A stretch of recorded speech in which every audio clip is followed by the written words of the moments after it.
Hello students, welcome to greenfield study চ্যানেলের পক্ষ থেকে আপনাদেরকে জানাই আন্তরিক শুভেচ্ছা ও ভালোবাসা। তো আজকে আমি তোমাদের সাথে শেয়ার করব পশ্চিমবঙ্গ মধ্যশিক্ষা পর্ষদের দশম শ্রেণীর রায় ও মার্টিন প্রশ্নবিচিত্রা ছল 2026। তো আজকে আমি যে পেজটি আলোচনা করব বাংলা প্রথম পর্যায় ক্রমিক শেষের কোশ্চেনটি 19 দাগের সোদপুর হাই স্কুল।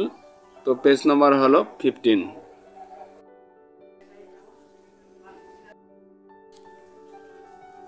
তো একের দাগের ঠিক উত্তরটি বেছে নিয়ে লেখো। তো তা হোক নতুন নতুন অমন হয় বক্তাকে। তো বক্তা এখানে ছোট মাসি। পায়ে পায়ে বাদ, কিসের বাঁধের কথা এখানে বলা হয়েছে? হিমানির বাঁধের কথা বলা হয়েছে। পণ্ডিতেরা বলেন কলমের দুনিয়ায় যা সত্যিকারের বিপ্লব ঘটায় তা হলো ফাউন্টেন পেন।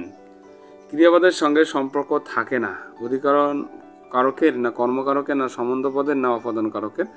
তো সঠিক উত্তরটি হবে গ, সম্বন্ধ পদের। কে না জানে অম্বু বিম্ব অম্বু মুখে সদ্যপাতি নিম্নরেখ পদগুচ্ছ কিসের উদাহরণ? এখানে অক্ষুণ কর্ম না উপবাক্যীয় কর্ম না বাক্যাংশ কর্ম না কর্ম বিপসা। তো এখানে সঠিক উত্তরটি হবে খ, উপবাক্যীয় কর্ম। তো এরপরে আলোচনা করব আমরা 2 দাগের কম বেশি 20টি শব্দের মধ্যে উত্তর লেখো। তো 2-1 পৃথিবীতে এমন অলৌকিক ঘটনাও ঘটে। অলৌকিক ঘটনাটি কি ছিল? ছাপার অক্ষরে প্রকাশিত তপনের গল্প হাজার হাজার ছেলের হাতে ঘুরবে, এই ঘটনাকেই অলৌকিক বলা হয়েছে। যেখানে ছিল শহর সেই শহরের পরিণতি কি হলো? যেখানে শহর ছিল যুদ্ধের পরে সেই শহরে ধ্বংসস্তূপের মাঝে ছড়িয়ে ছিল কাঠকয়লা, দোমড়ানো লোহা, মৃত পাহাড়ের মূর্তির বিভৎস মাথা, রক্তের কালো দাগ। সেই আঘাতেরই পরিণতি নাকি তার মৃত্যু? কার কোন পরিণতির কথা এখানে বলা হয়েছে? কবি পাবলো নেরুদার অসুখী একজন কবিতায় কালান্তক যুদ্ধে বহু শিশু ও গৃহস্থের মৃত্যু হলেও কতকের অপেক্ষায় থাকা মেয়েটির মৃত্যু হলো না। তির্যক বিভক্তি বলতে কি বোঝো? যে বিভক্তি চিহ্ন একাধিক কারকে ব্যবহৃত হয় তাকে তির্যক বিভক্তি বলে, যথা এ কলমে কায়স্থ চিনি, গোপতে রাজপুত। নিম্নরেখ পদটির কারক ও বিভক্তি নির্ণয় করো। তো কলমে এটা করণ কারকে এ বিভক্তি হবে, আর গোপতে এটা কর্মকারকে তে বিভক্তি হবে। তো এরপরে আলোচনা করব আমরা 3, 4, 5, 6, 7। তো এগুলি আমরা পিডিএফ আকারে এখন আলোচনা করব। তো বন্ধুরা যারা চ্যানেলটিতে নতুন আছো অবশ্যই চ্যানেলটিকে সাবস্ক্রাইব করো এবং বন্ধুদের মধ্যে শেয়ার করো। এরপরে আলোচনা করব 3 দাগের 3-1 তপন বিহবল দৃষ্টিতে তাকায়, তপনের এই বিহবলতার কারণ কি? উদ্দিষ্ট সময়। তো যখন তপনের গল্পটি নিয়ে বাড়িতে আলোচনা চলছিল এবং ছোট মেশো তার লেখার প্রশংসা করেছিলেন, তখনই তপন বিহবল হয়ে গিয়েছিল।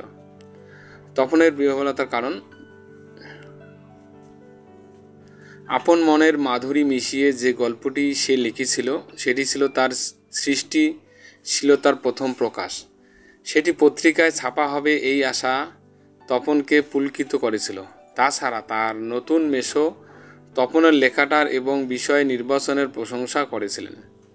ওর হবে একজন প্রতিষ্ঠিত লেখকের মুখে নিজের এই প্রশংসা শুনে তপন আনন্দে বিহ্বল হয়ে পড়েছিল। এরপরে 3-2 আমাদের পথ নেই। আর আমাদের পথ নেই কেন? এই পরিস্থিতিতে আমাদের কোন পথ অবলম্বন করা দরকার? উৎস উদ্ধৃত অংশটি শঙ্খ ঘোষের লেখা আয় আরও বেঁধে বেঁধে থাকি কবিতা থেকে গৃহীত। তাৎপর্য বর্তমানে হিংসায় উন্মত্ত পৃথিবীতে সাধারণ মানুষ ক্রমশ অস্তিত্বের সংকটে ভুগছে। রাজনৈতিক বা সামাজিক অস্থিরতা তাকে কোথাও স্থির থাকতে দিচ্ছে না। আদর্শ বোধের ভাঙন ক্রমশই এত তীব্রতর হচ্ছে যে মানুষের চেতনা কোন পথে যাবে তাই অস্পষ্ট হয়ে যাচ্ছে। ডান দিকে ধ্বংসের তাণ্ডব, বাম দিকেও মৃত্যু ফাঁদ। এরই পাশাপাশি মাথার উপর বোমারু বিমানের হানা, আর চলতে গেলে পায়ে পায়ে প্রতিবন্ধকতা। এভাবেই মানুষের কাছে চলার পথ ক্রমশ হারিয়ে যাচ্ছে। সার্বিক অন্ধকার এবং আদর্শহীনতা গ্রাস করেছে আমাদেরকে। 4 কম বেশি 150 শব্দ উত্তর দাও। জ্ঞানচক্ষু গল্পের নামকরণের সার্থকতা বিচার করো।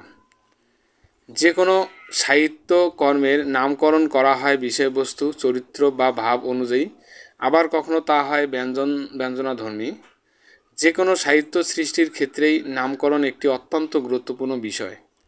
জ্ঞানচক্ষু গল্পের নামকরণটি মূলত ব্যঞ্জনাধর্মী। জ্ঞানচক্ষু কথাটির অর্থ হল অন্তর্দৃষ্টি বা জ্ঞানরূপ দৃষ্টি। এই গল্পের একেবারে শেষ পর্যায়ে দেখা যায় তপন চরিত্রটির প্রকৃত জ্ঞানচক্ষুর উন্মিলন হয়েছে।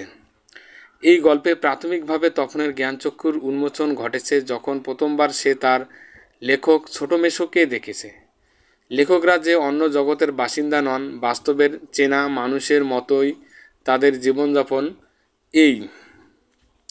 এই সত্তা উপলব্ধি করেছে তপন। তপনের লেখা প্রথম গল্পটি নতুন মেশো মশাই অর্থাৎ ছোট মেশো কিছু সংশোধন করে, এখানে সন্ধ্যাতারা হবে, সন্ধ্যাতারা পত্রিকায় ছাপিয়ে দেন। কিন্তু ছাপার অক্ষরে নিজের লেখাটি সকলের সামনে পড়তে গিয়ে তপন মনে খুব আঘাত পায়, কারণ সে বুঝতে পারে মেসোমশাই সংশোধনের নামে পুরো লেখাটাই বদলে দিয়েছেন। সেটাকে আর নিজের বলে চিনতে পারে না তপন। লজ্জায়, অপমানে, দুঃখে সে যেন মাটিতে মিশে যায়। নিজের গল্প পড়তে বসে অন্যের লেখা লাইন পড়তে গিয়ে তপনের ভিতর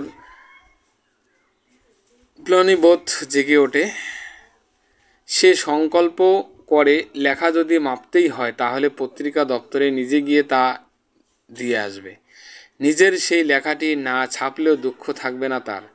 সেখানে তপনের এই নিঃস্বতা থাকবে, অন্য কেউ সেই কৃতিত্বের ভাগীদার হবে না। এভাবেই আত্মমর্যাদা ও নিজের লেখার প্রতি অধিকার বোধ তপনের জ্ঞানচক্ষুর উন্মেষ ঘটিয়েছে। তাই বলা যায় গল্পের জ্ঞানচক্ষু নামকরণটি যথাযথ হয়েছে। এরপরে দেখো আফ্রিকা কবিতায় কবি প্রতিভার যে দিকটি প্রকাশিত হয়েছে তা আলোচনা করো। রবীন্দ্রনাথের আফ্রিকা কবিতাটি উপেক্ষার অন্ধকারে ডুবে থাকা এক মহাদেশের প্রতি শ্রদ্ধার্ঘ্য। সৃষ্টির শুরু থেকেই আফ্রিকা ঘন অরণ্যে ভরা এমন এক দেশ যেখানে সূর্যের আলো ঠিকমতো প্রবেশ করে না, কিন্তু সেই ভয়ঙ্করতাই হয়েছে আফ্রিকার রক্ষাকবচ। বিভীষিকার প্রচণ্ড মহিমায় আফ্রিকা নিজেকে রক্ষা করার উপায় খুঁজে নিয়েছে।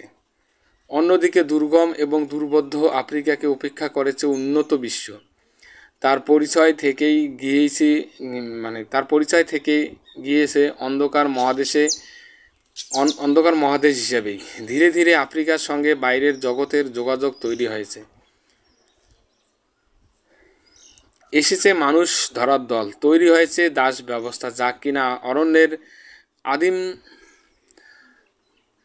তার থেকেও আদিম এক অধ্যায়। তারপরে ইউরোপের উন্নত দেশগুলি উপনিবেশ স্থাপন করেছে আফ্রিকার অধিকাংশ দেশে। সভ্যের বর্বর লোভ আফ্রিকায় তৈরি করেছে নির্লজ্জ অমানবিকতার আরেক ইতিহাস। রক্ত আর চোখের জলে ভিজে গেছে আফ্রিকার মাটি। অথচ অন্য প্রান্তে উন্নত দেশগুলিতে তখনও একইভাবে অব্যাহত ঈশ্বরের আরাধনা কিংবা কবিতার সঙ্গীত। দিনের অন্তিম কাল ঘোষণার সময় যখন উপস্থিত, তখন কবি যুগান্তরের কবিকে উদ্দেশ্য করে মানহারা মানবী আফ্রিকার কাছে ক্ষমা প্রার্থনা করতে বলেছেন। এরপরে 5 দাগের, সেটাও 150 শব্দ উত্তর দিতে হবে। কাল গুণে বুঝি বা আজ আমরাও তাই। এখানে কোন বিশেষ অবস্থার কথা বলা হয়েছে? এ হেন অবস্থার কারণ কি?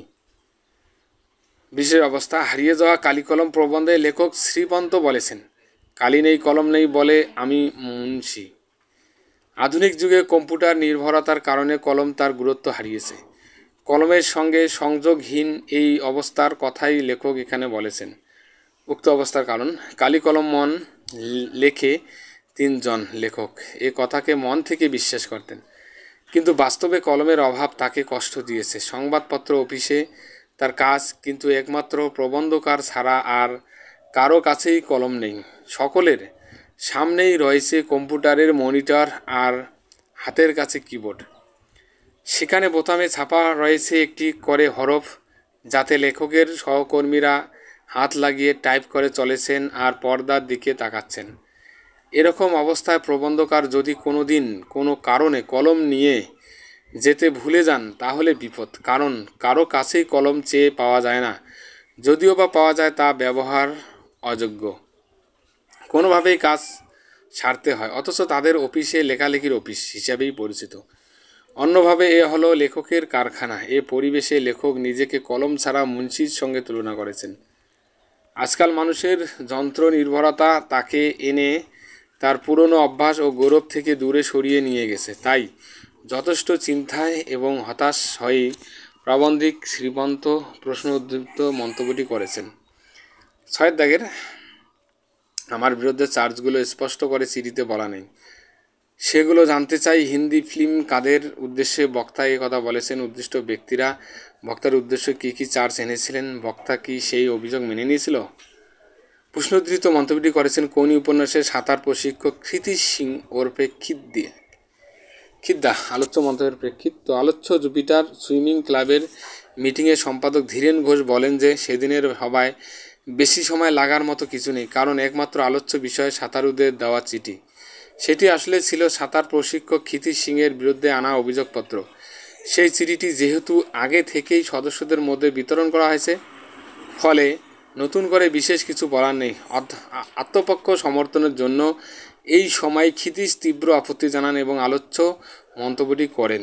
অভিযোগসমূহ: ক্ষিতিশের বিরুদ্ধে সাঁতারুদের আনা অভিযোগের মূল বিষয়গুলি হলো সিনিয়র সাঁতারুকে অপমান। ক্ষিতিশ একজন সিনিয়র সাঁতারুকে জুনিয়রদের সামনে অপমান করেছেন। সাঁতারুর বাবাকে অপমান।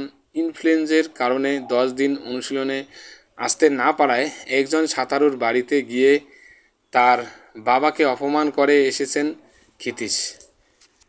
কীর্তি সাঁতারুদের ক্লাব পরিবর্তন। তো ক্ষিতিশের জন্যই ক্লাবের কীর্তি। মহিলা সাঁতারুরা অন্য ক্লাবে চলে গিয়েছে। ক্ষিতিশ পুরুষদের মতোই মহিলা সাঁতারুদের এক্সারসাইজ করাতে চেয়েছেন। সাজ পোশাক নিয়ে বকাঝকা করেছেন, এমনকি জোর করে তাদের চুলও কেটে দিতে চেয়েছেন। তো শেষের কথা, অভিযোগের এই দীর্ঘ তালিকায় সাঁতার প্রশিক্ষক ক্ষিতিশ সিংয়ের বিরুদ্ধে